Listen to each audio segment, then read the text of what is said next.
Another day, another hindi nakaka-high blood na ulam. Ang ulam natin ngayon ay, ayan, mackerel in oil at saka talbos ng kamote and kamatis. Actually, 30 minutes earlier is wala talaga akong maisip na ulam. So, ang ginawa ko, pumunta ako sa aming mini talipapa at doon nag-isip ng mauulam ko ano yung available doon. Tapos, na-copy-paste ko lang yan sa isang bumibili. Ganyan yung ulam niya, ganyan na ganyan. So, ayan. Ito na nga yun. Niluto ko na siya dito sa bahay.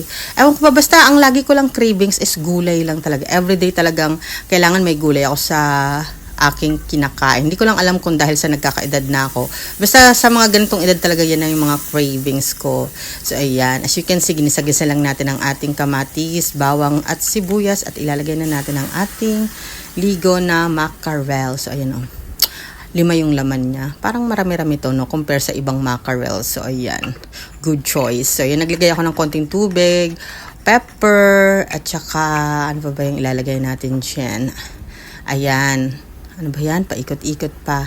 Ayan, sili pala. And then, naglagay ako ng salt. And then, ng konting seasoning, pampasarap. So, yan. Hindi ko na yan tinikman. Alam ko nang masarap yan kasi malasa na yan eh. Tapos, dinurog-durog ko lang ang kamatis. Tapos, ilalagay ko ng ating hinimay at nahugasang talbos ng kamote. So, syempre, hinugasan natin yun para malinis at walang mga dumi-dumi. So, ayan, luto na agad siya. Ang bilis lang. Yun ang maganda sa gulay eh. Sa mga ganitong ulam. Simple lang.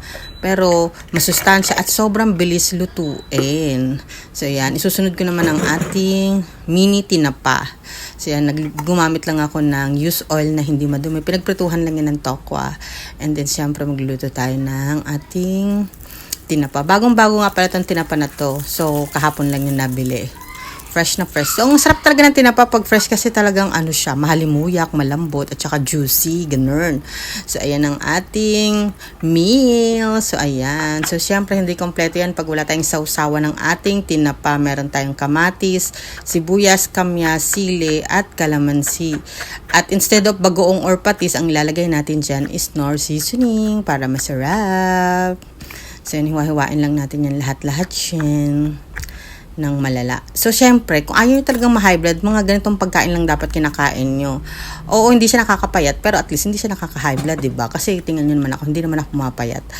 Kahit ganito yung mga kinakain ko. Kasi hindi naman yan ang reason kung ba't tayo kumakain ng gulay. Kumakain tayo ng gulay para maging healthy tayo and hindi high blood. Diba? Kasi kaya naman ako tumataba. Sa tingin ko lang is kasi mahilig ako sa sweet, sa carbs, ng aking weakness. Ayan, kinuha ko na nga pala yung siling nilagay ko dun sa ating sardines at nilagay ko sa patis. So, yan na. Kompleto ng ating meal. Ready na tayo para kumain. Ayan, yung mga ganyang minumukbang ko yan. 'Di ba? Konti lang yung rice natin. Para sa akin, konti na yung mga 1 cup of rice yan. Tapos, yung mga gulay na yan ang ating mumukbangin. Tapos, hindi ko masyadong minumukbang yung sabaw kasi nandyan yung mga fats. So, ang ginagawa ko, it's either nilalagay ko yan sa pagkain ng aso, pinangsasabaw ko sa pagkain nila, or wala lang. Basta, hindi ko siya kinakain masyado. Kasi nga, nandyan yung mga seasoning. Gusto ko lang yung mga nandyan sa yung mga gulay, yung mga isda, ganun.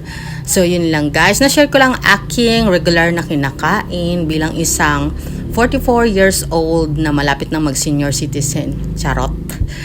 Thank you for watching. Bye!